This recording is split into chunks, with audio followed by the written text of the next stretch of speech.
탕자가 아버지의 집으로 돌아왔습니다.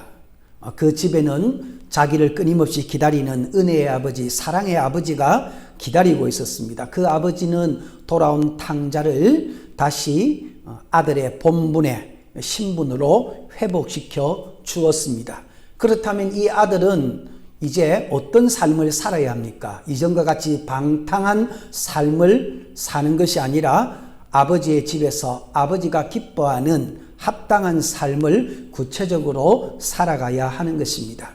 우리 그리스도인들은 옛 사람을 벗어버리고 그리스도 안에서 새 사람을 입었습니다. 신분이 잠시 세탁된 것이 아니라 완전히 신분이 새로워졌습니다.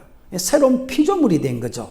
그렇다면 우리의 구체적인 삶도 이전의 삶을 다 청산하고 그리스도 안에서 합당한 삶을 살아가야 한다는 것입니다. 우리 주위에는 신분이 바뀐 사람들이 많이 있습니다. 그런데 살아가는 구체적인 삶의 행실이 변화되지 못해서 많은 사람에게 지탄을 받는 사람들이 얼마나 많이 있는지 모릅니다. 우리 그리스도인들은 그리스도 안에서 옛 사람을 버리고 새 사람으로 여러분 세워졌기 때문에 우리의 삶도 구체적으로 여러분 성령님께서 근심하지 않는 기뻐하는 그러한 삶을 우리는 살아가야 한다는 것입니다. 새 사람, 새 생활, 바로 이것입니다. 오늘은 그 5가지의 우리가 구체적인 어떤 삶을 살아야 하는지를 한번 살펴보고 자기의 삶을 한번 점검해 보기를 주의 이름으로 축복합니다. 첫째는 거짓을 버리는 삶입니다. 25절 말씀에 그런즉 거짓을 버리고 각각 그 이웃과 더불어 참된 것을 말하라. 이는 우리가 서로 지체가 됨이라. 거짓은 옛 사람의 대표적인 행실입니다. 요한복음 8장 44절에는 마귀는 거짓의 압이라고 말합니다. 마귀는 한 번도 진실된 진리편에 서본 적이 없습니다. 그래서 그의 자녀들까지도 그가 부리는 수하에 있는 이러한 백성들도 진리의 근처에 가는 것도 싫어하고 거짓된 삶, 거짓말을 하는 삶을 살게 만든다는 것입니다. 그러나 우리가 분명히 알 것은 하나님은 거짓을 싫어하고 반드시 심판하신다는 것입니다. 잠언서 12장 22절에도 보면 거짓 입술은 여호와께 미움을 받아도 진실하게 행하는 자는 그의 기뻐하심을 받는다고 했습니다. 골로새서 3장 9절 10절에는 너희가 서로 거짓말을 하지 말라. 옛 사람과 그 행위를 벗어버리고 새 사람을 입었으니 이는 자기를 창조하신 이의 형상을 따라 지식에까지 새롭게 하심을 입은 자라고 말씀하고 있습니다. 사랑하는 예배자 여러분, 우리는 그리스도 안에서 새 사람을 입은 사람입니다. 그러므로 거짓의 압이 밑에서 살던 여러분 행하던 그 거짓을 우리는 완전히 버리고 우리는 도리어 참된 것을 말하며 살아야 합니다. 진리 편에 서야 하며 진리인 성경 말씀대로 살아갈 것을 서로 격려하고 붙들어주는 그러한 삶을 우리는 살아가야 한다는 것입니다. 여러분 주위에 약간의 이득이나 아니면 인간관계 때문에 여러분 진리를 눈을 감고 여러분 거짓 편에 서는 이러한 일들은 우리에게 절대로 여러분 없어져야 할 여러분 생활의 옛사람의 한 삶의 모습이라는 것을 명심하시기를 바랍니다. 두 번째는 화를 내므로 사단에게 틈을 주지 않는 삶입니다. 26절 분을 내어도 죄를 짓지 말며 해가 지도록 분을 품지 말고 마귀에게 틈을 주지 말라. 화를 내지 않는 사람들이 모여 있는 것은 공동묘지밖에 없습니다. 그러나 화를 죄와 연결시키는 삶은 결코 그리스도 안에서 새로 지음을 받은 새 사람의 삶의 모습이 아닙니다. 그는 옛사람의 삶의 모습이라는 것입니다. 대부분의 죄의 엄청난 결과는 여러분 분노에서 화를 참지 못하고 절제하지 못하고 다스리지 못해서 다 일어나게 되는 것이죠. 여러분 순간순간 여러분 정말 꼭지가 돌 정도의 이 분노를 다스리지 못하면 여러분 우리 손에서 엄청난 죄, 돌이킬 수 없는 죄들이 우리 손을 통해서 일어날 수 있다는 것을 여러분 우리는 경각심을 분명히 가져야 합니다. 분을 내어도 죄를 짓지 말며 해가 지도록 분을 품지 말라고 이야기합니다. 유대인들은 해가 지는 시간이 여러분 하루의 시작점이죠.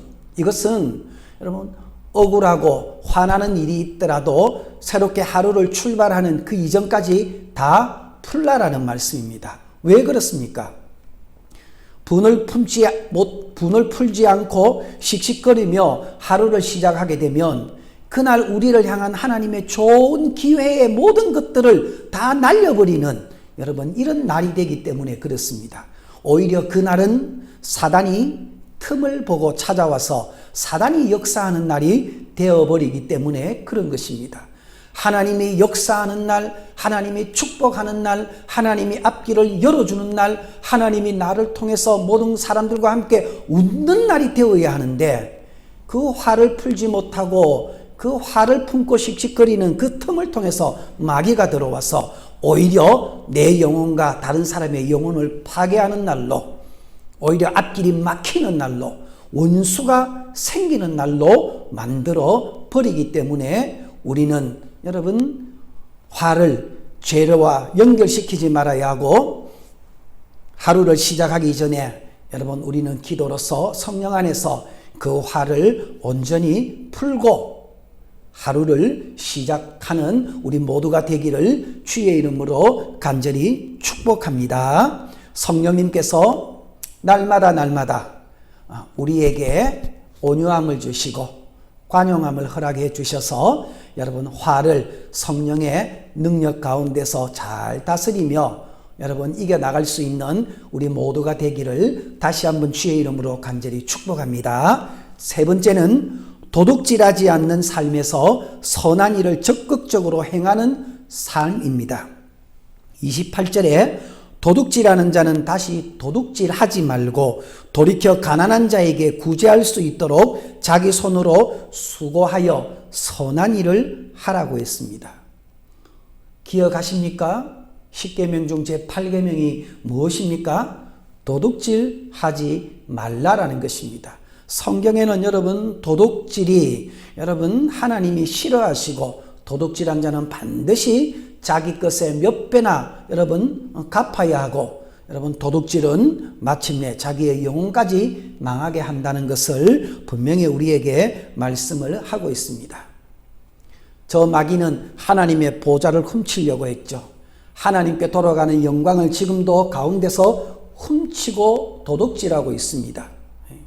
마치 압살롬이 많은 백성들이 아버지 다윗에게 향하는 그 마음을 길 중간에서 가문이설로 마음을 다 뺏어서 반역한 것과 같다는 것입니다. 그러나 분명한 것은 마귀를 닮아서 옛사람처럼 도둑질하는 삶은 잠시 기쁨이 있고 즐거움이 있어도 끝내는 압살롬이 비참한 최후를 맞이했던 것처럼 남의 것을 훔치는 도둑질하는 자는 여러분 마지막 결과적으로 모든 것을 잃게 되고 자기의 영혼이 망할 수밖에 없다는 것을 우리는 꼭 명심해야 하는 것입니다.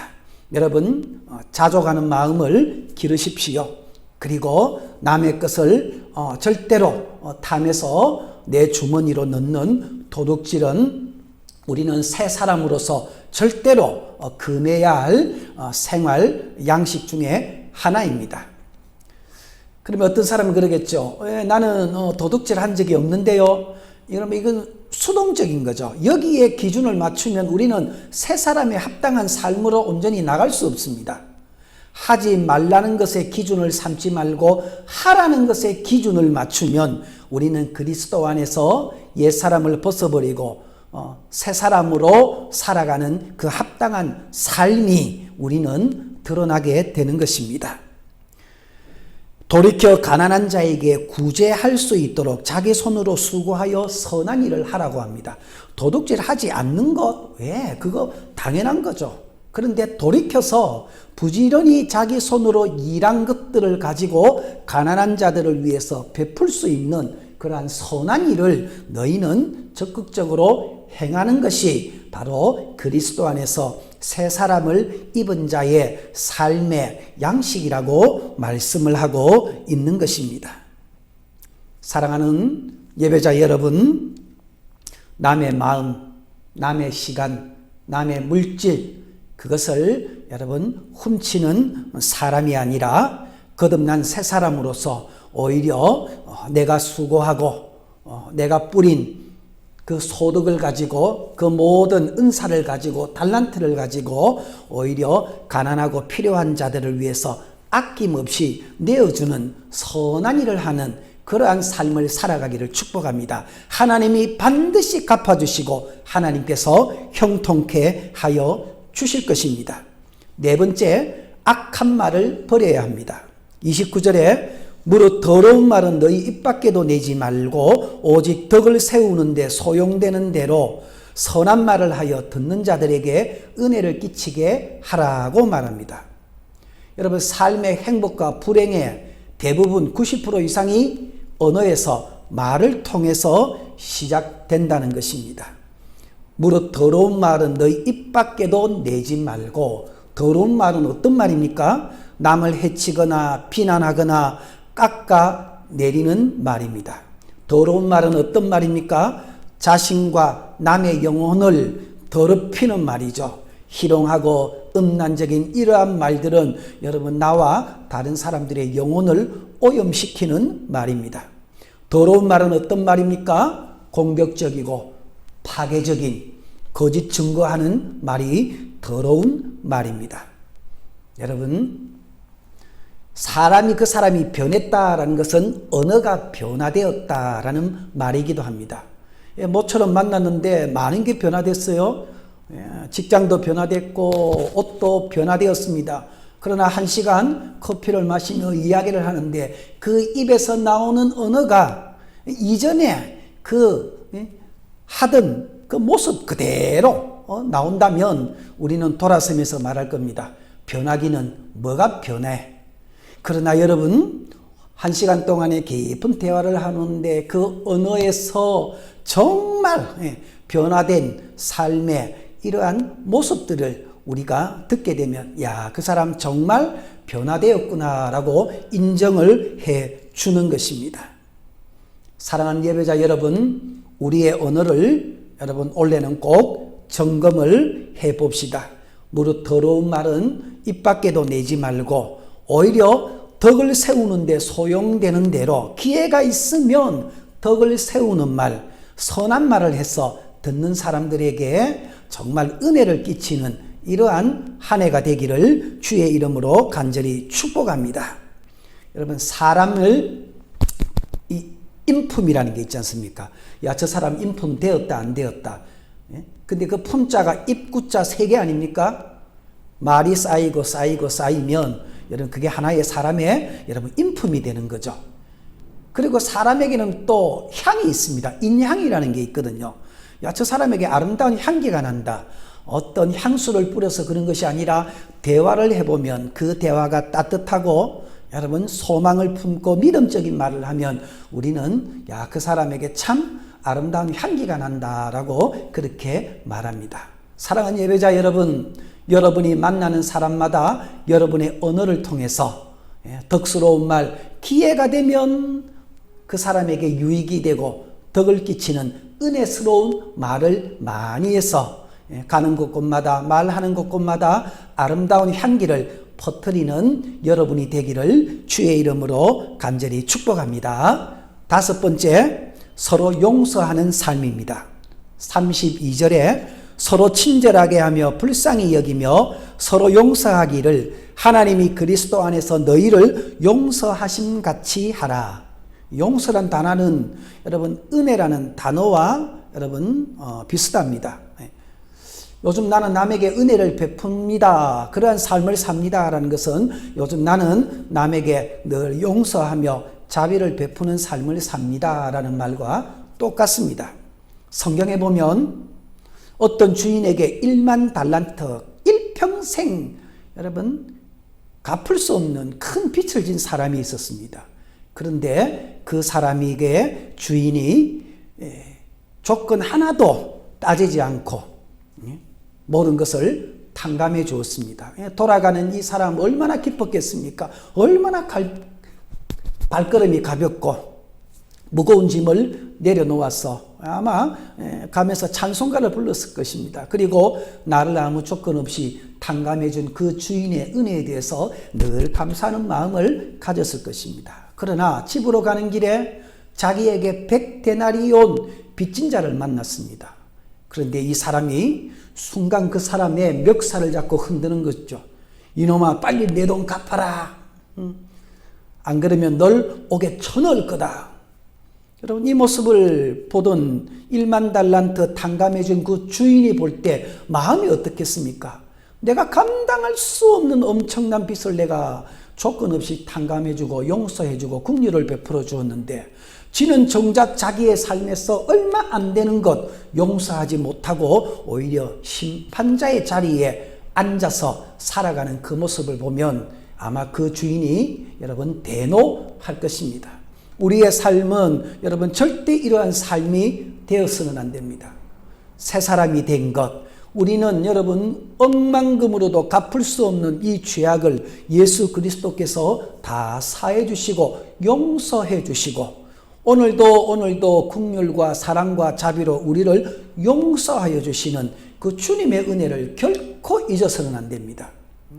그러면서도 우리의 삶을 살아가는데 잘못이 있는 자들에 대해서 심판자의 자리에 앉지 말고 주님이 나를 용서한 것 같이 나도 저 사람을 용서하기를 원합니다. 라고 여러분 용서하며 살아가는 삶을 우리는 살아가야 하는 것입니다. 우리가 주기도문에서도 그렇게 하지 않습니까? 우리가 우리에게 죄 지은 자를 사하여 준 것 같이 우리 죄를 사하여 주시옵고. 여러분 날마다 살아가면서 때로는 여러분의 마음을 아프게 하고 힘들게 한 사람일지라도 여러분 성령 안에서 그 사람을 여러분 용서하고 오히려 안아줄 수 있는 우리 모두가 되기를 주의 이름으로 간절히 축복합니다. 아예 만날 때 대화하기 전에 나가기 전에 나는 용서하리라 라고 마음 먹고 나가십시오. 그러면 성령님께서 구속의 날까지 우리를 인치시고 보증이 되신 성령님께서 우리의 마음을 감동 감화시켜 주시고 사람으로는 할 수 없는 그러한 긍휼과 자비를 우리에게 허락해 주셔서 마침내 승리자의 삶을 살아가게 만들 것입니다. 말씀을 정리하겠습니다. 신분의 변화는 생활의 변화입니다. 우리는 신분이 잠시 세탁된 사람이 아닙니다. 그리스도의 피로 온전히 새로운 사람이 되었습니다. 옛사람은 십자가에 못 박고 이제는 새로 지음을 받은 하나님의 자녀가 되었습니다. 그렇다면 우리의 삶도 그에 합당한 삶을 구체적으로 살아가야 합니다. 우리 안에는 내주하시는 성령님이 계십니다.